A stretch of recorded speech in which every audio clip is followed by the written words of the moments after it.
Your name is Toby. I want to hear you say it. Your name is Toby. You're going to learn to say your name. Let me hear you say it. What's your name? Kunta Kinte.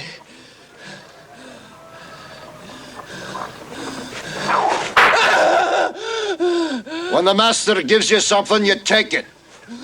He gave you a name. It's a nice name. It's Toby. And it's going to be yours till the day you die. Now, I know you understand me, and I want to hear it. Again!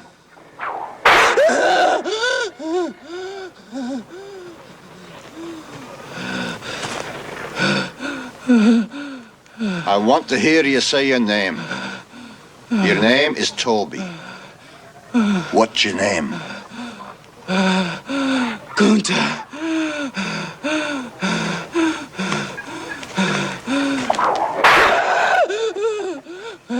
Lord God help that boy. They're gonna whip him dead. What's your name? Say it. Toby. Who are you? Say your name.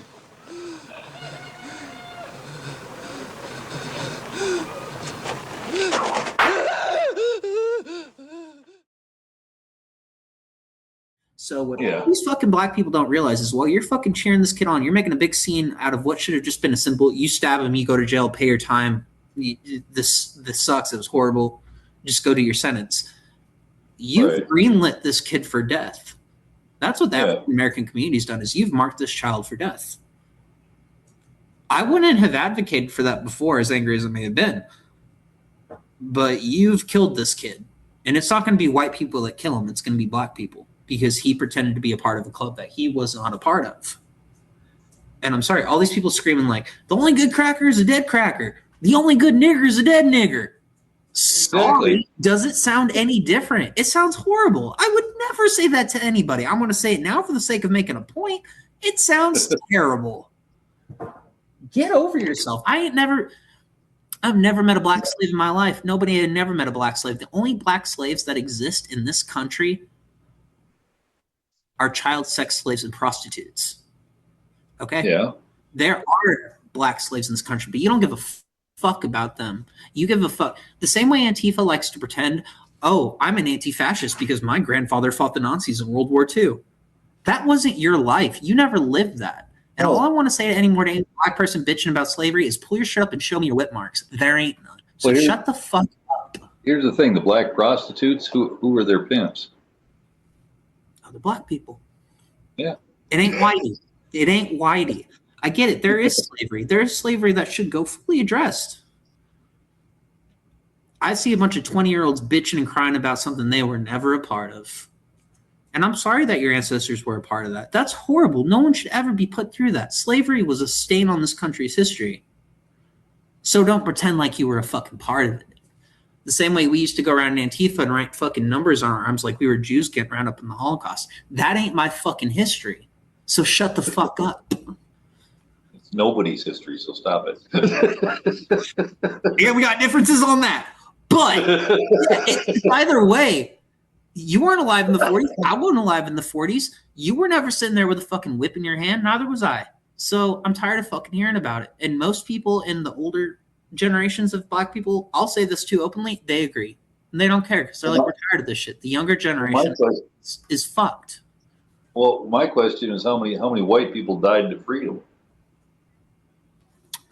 There's exactly a reason. The thumbnail on Wade in the Water on my video for that music video, it's actually a painting that was considered extremely controversial because it depicted the abolitionist helping to free the slaves. Yeah. And they hung it up in a museum and there was a whole hoorah about it. But I'm like, you look at that picture, it's like, I see allies, motherfucker. I don't see enemies. I don't see a white savior. I see someone who wanted to be your friend. No. Is that a bad thing? and I found out some things that were very astonishing to me in terms of the numbers. I don't know if many of you remember that movie called Taken. It was a 3-part series with Liam Neeson. He was a CIA operative, and in the first series, he saved his daughter from being trafficked, sexually trafficked out. She was over in Europe. High-power drama. I love dramas. Eye-opening. But when you get to the reality of things, you begin to wonder and your eyes begin to open. Think about this, and I never really knew this in this country here. Did any of you really know that African Americans, the sexual exploitation of African Americans is higher than any race in this country? I never knew that. Another astonishing thing, I was looking up some facts here. 40% of victims of human trafficking are African Americans in this country. 40%. And the numbers go on, but I don't want to focus on the numbers so much as somebody else who's much more of an expert on this than I will ever be. But thank God for people like this. I want to bring in and welcome Wincy Terry Bryant. She's the arts co-chair of the New Jersey Coalition Against Human Trafficking and also the producer of Traffic Jam. Welcome to On Point. Thank you so much for having me, Julie, and I appreciate that. You know, Wincy, I was looking at these numbers, and they are astounding. And you don't think about this necessarily. You know, growing up in New York on one of the local stations here, they have these little things like their PSAs where they have, you know, this young person is missing. Have you seen them? I've seen a lot of people of color on them, but I never really put, you know, one and one together here and saying, my God, this is a huge problem in the African American community. Yes, yes. And it's the reason that I got involved in trafficking, because when other children go missing, they put out an Amber Alert. And when our children go missing, we put it up on Facebook. So I wanted to start with the education so that people would know, like on the ground, real grassroots, what you could do to prevent this from happening to our babies. Well, let's talk about the numbers here, the prevalence of this in the African American community, especially for women and also obviously for young girls. What are we talking about? What are the numbers here? Now, so the truth about the numbers, Julian, are is we don't actually have the real numbers. So while we know that 40% of the people who are trafficked are African American and 50% of those are women.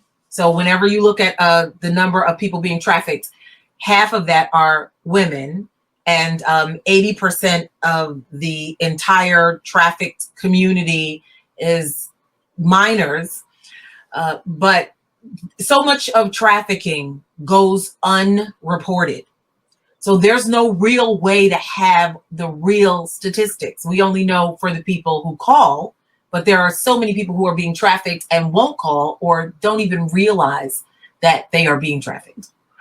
I want to talk about the economics of this because, you know, money is always a factor in anything here. But I want to take this down, Wincy, right now to ground zero. How are these young women trafficked? Where are they? What kind of positions of vulnerability are they in? And what can be done to get them out of those positions so they're not facing this kind of thing? I just can't believe this. Yeah. So all really great questions. And you're right. It is an economic issue that causes people to become willing or involved in trafficking situations more often than not. So you mentioned Taken, and she was manipulated. And more often than not, people who are trafficked are manipulated. What people are starting to do in like local neighborhoods is they're starting to look around for the white vans with the double locks. And when I go to schools and organizations, I talk about that. But that is the most, if I could just use a word, it's the most barbaric form of trafficking. And it doesn't happen as frequently as people are thinking, because traffickers have gotten very sophisticated with their indoctrination. So they, first of all, they look for people who are in vulnerable situations, and vulnerability has a lot to do with your economic situation and status. So when I say people are being trafficked and they don't even realize they're being trafficked, when I go to schools and talk to young girls and I'm talking to them about the relationship they have with their boyfriend, a lot of times the relationship is a relationship where they are doing a certain amount of selling of themselves to get a promotion. So if they make a certain amount of money for him, or in their minds for us, and I can work myself out of the business by bringing in new girls, then we will run the empire together and I won't have to be on my back anymore, is what they believe. So what you're basically telling me is, in many instances here, at least a certain percentage, there's a familiarity between the trafficker and the victim. Absolutely. In fact, I believe the stat says that 80% of people who are trafficked by a friend, a family member, somebody they know. This is unbelievable. And we're not talking about the old thing of the blaxploitation movies or the pimping on the streets. When somebody is trafficked, basically they're gone. They vanish without a trace. Where do they go? Do they stay in this country? Are they shipped overseas? What's the procedure here? Well, trafficking does not necessarily involve the movement of a person. So originally, when we were getting our definitions of trafficking together, we thought that you had to take somebody, kidnap them, take them someplace else. Yes, that absolutely does happen though, Julie, and people they vanish. We have a situation in the Bronx where girls are on their way to schools and like 30 girls went missing over the last couple of years. Just they vanished. So they were kidnapped, obviously. But there are situations where we talk to school principals and girls are being trafficked during the day in school and coming home every night. You know, I want to touch on this and tell me if these stats are right here. And this is alarming. And I guess it's almost in a sense, Lindsay, of airing dirty laundry. I got this stat here that says that 62% of human trafficking suspects are African American. Suspects. That's huge. Is that on point? Is that correct? Well, again, with the numbers. So where reporting is concerned and politics are concerned, when we are arrested, accosted, picked up for crimes, we are typically prosecuted to the full extent of the law. And sometimes the numbers are slanted to make us look like we are doing things that other groups of people are not doing. Welfare, like criminal activity, and that's not necessarily the truth. Trafficking has seats in very, very high places with people who are excused for their level of criminality, where we are typically not. Yeah, I'm an old dog journalist. I know where the bones are buried. I know exactly what you're talking about. Right. Let's just focus briefly on the economics of this. I mean, obviously, this is big business. Can you talk about the numbers, the scope and nature of this? Well, they say it's a $40 billion industry. It is more profitable than drugs and guns. And there's a movie called Tricked that I typically refer people to take a look at. It's a documentary where they were interviewing pimps. And whenever I tell the story, people say, well, how can you interview pimps? Why don't you just arrest pimps? Well, if you've ever watched any of the old movies, you would see that the girls get picked up, they get arrested, and the pimp comes and bails them out because they have not been caught in the middle of any crime, the pimp. So it has to be proven that they were even involved. So this pimp was saying that they asked him, why sell people? Like, why not drugs or guns? And he said, well, think about it. You can only sell a drug one time and it's gone. You sell a gun one time and it's out of your possession, but you can sell a person over and over and over again. And so that is the psychology behind selling people. It's unbelievable. Is there, and I can understand that psychology, it does make sense for those folks who are involved in evil. Is there a particular age range that these traffickers are looking for? Are they teens? Are they younger than that? What are we talking about here? So let me tell you that the youngest person in the system is 2 years old. What? 2 years old. The oldest person in the system is 76 years old. And this is, I'm talking about sex trafficking, because there are other types of trafficking, but my focus is typically on sex trafficking. Right. But there is middle school students are particularly vulnerable because they so desperately want to be liked. You know, the brain is not fully developed until you're 25 years old. Right. So traffickers go after middle and high school students because they can indoctrinate them. It's what they call mind hacking. Mm-hmm. So they can, what they typically do is they look for them online, and there's a lot of this going on right now because we're right in the middle of a pandemic. Right. And children are spending excessive amounts of time online. Right. And delighted to be meeting new friends. But here's what's actually happening. If your children were outside playing and a 40-year-old walked up to them and started playing with them, you as a parent, like a red flag would be raised, an alarm would go off, and you would address that situation.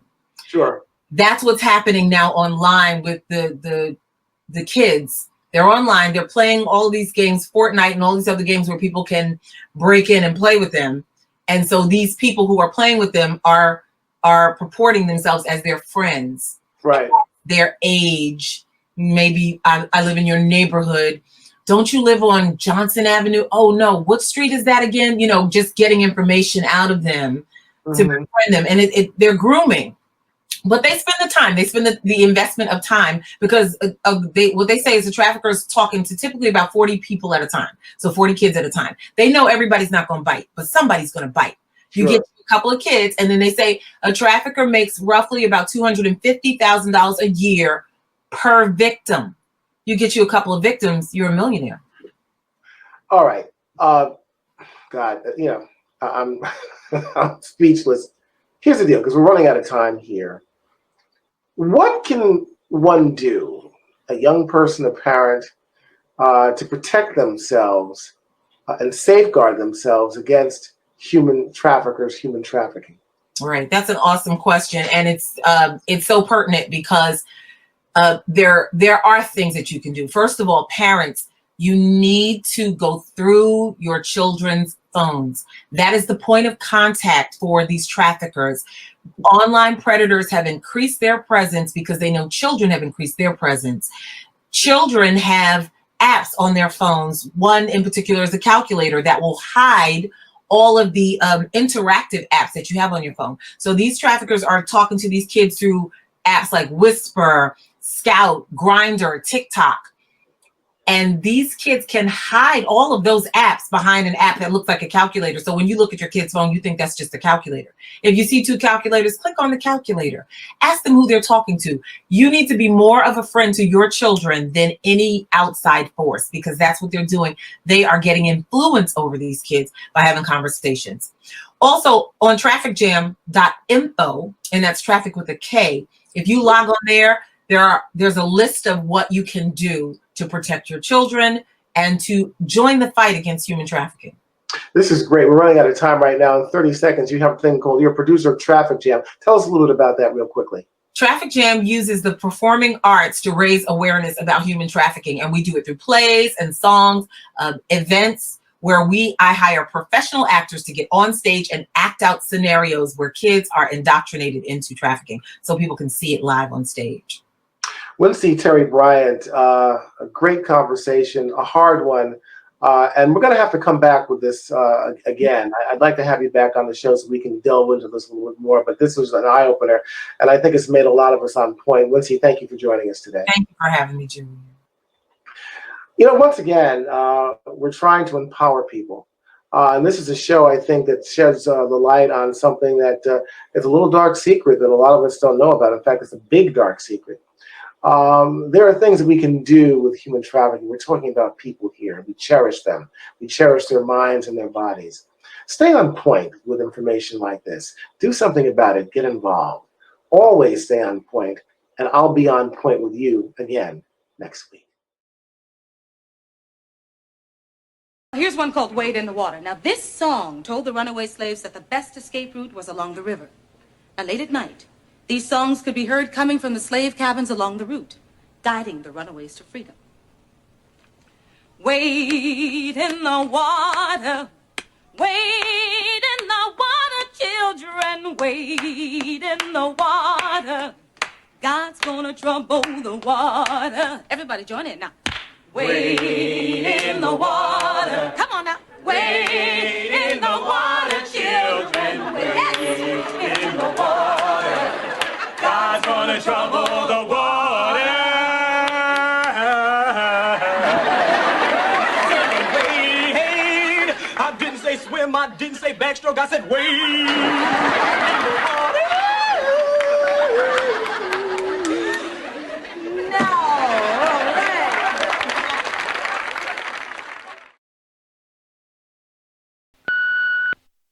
Hey, son. Sorry I'm calling so late. Getting out of work. Hey, I was thinking about y'all making these songs all about killing. And you know what? I've always taught you all about speaking things into existence. You got to speak life as I do on all of you daily. I'm just going to leave you with this description. Something I speak over you all the time. God shows what is low and despised in the world. Even that are not to bring to nothing things out. I love you.